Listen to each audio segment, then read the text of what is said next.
Hey, my name's Sarah Carpenter. I'm with the American Avalanche Institute, and I'm here to show you what is in my backcountry pack.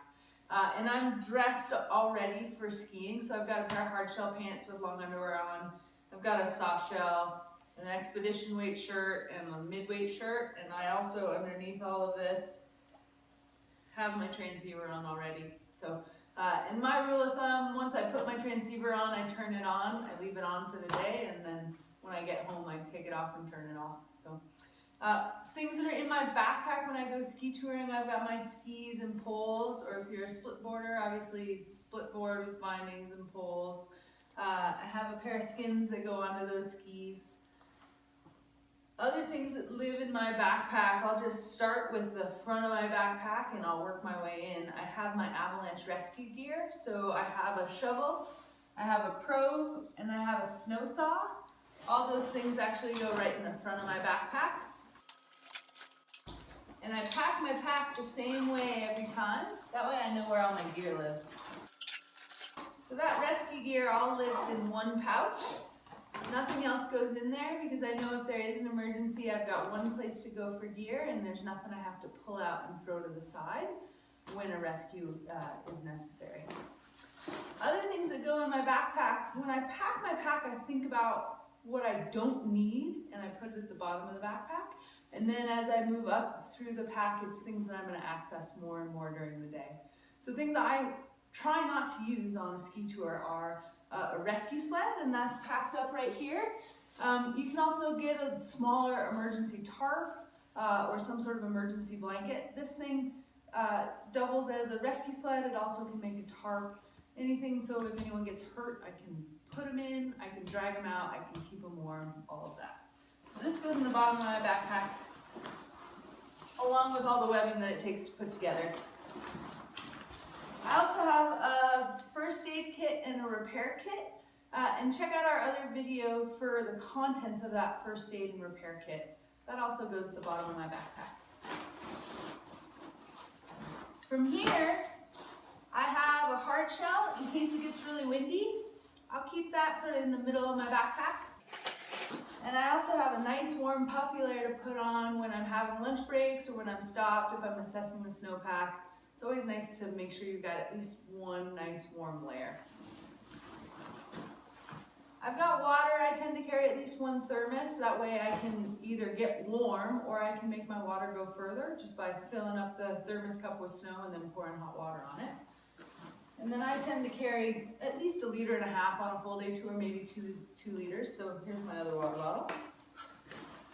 I've got a lunch, plenty of food. I tend to bring snacks. That way I can just stop for short periods of time, grab a snack and keep moving. I keep that near the top of my backpack. And then other things you're seeing, I've got a nice warm pair of gloves. I use these for descending. Typically they aren't the gloves that I'm going to ski tour in, but they are what I put on when I get to the top when I'm going to go powder skiing.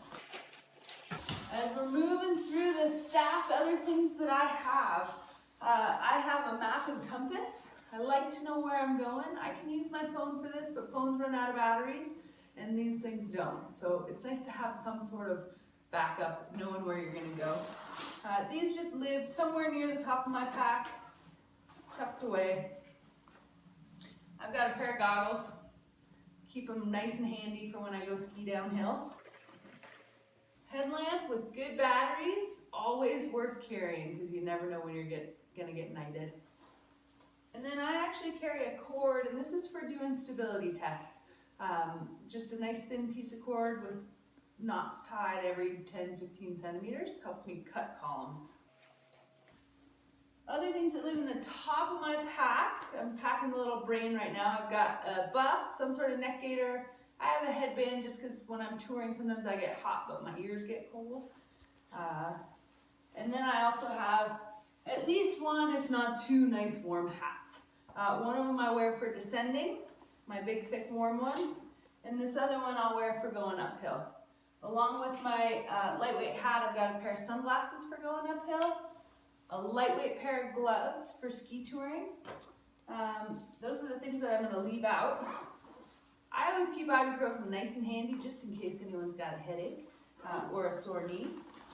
And the things that are left out at this point, I carry 3 to 4 ski straps, and these things are amazing. You'll see it in our repair kit video, but these ski straps do everything from fix a skin that doesn't have skin glue working anymore to fix a snowboard binding. So carry quite a few of these. They're light and they do a whole lot.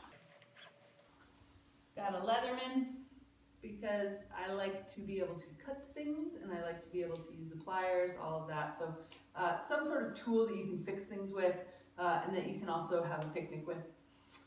Well worth it. And then for me, I also carry my guide notebook. I make snow and weather observations with this every day. And I also carry my decision-making card. So this is how I go through every day. I spend the morning working through this pre-trip plan before I walk out the door. I've got some cues in terms of making decisions before I enter avalanche terrain. And then I've got some conversation pieces to think about at the end of the day. So these always go with me. And again, I stick these nice and handy. I actually have one checklist. Oftentimes I have one in my pack so I can give it to my partner, and then I have one in my pocket. That way I can always pull that out. And my skins, if I'm not going to tour right away, go right on top. So that's what's in my backcountry pack. As you can see, fits in nice and neat.